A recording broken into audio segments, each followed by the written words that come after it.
ఒంగోలులో ప్రలోభాల పర్వం కొనసాగుతూనే ఉంది. ప్రచార పర్వం ముగిస్తున్నందున ఓటర్లకు తాయిలాల ఎర రోజు రోజుకు ఊపందుకుంది. ఓటర్లను ఆకట్టుకునేందుకు వివిధ మార్గాలలో వైసీపీ నేతలు తంటాలు పడుతున్నారు.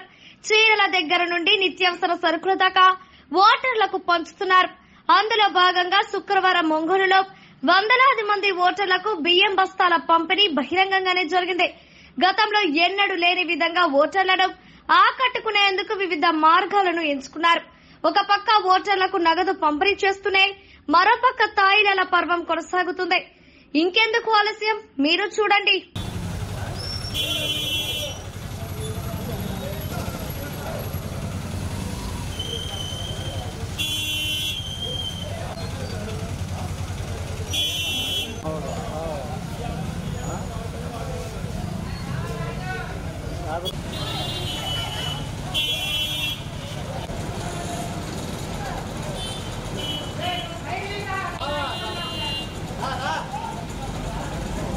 Vaso!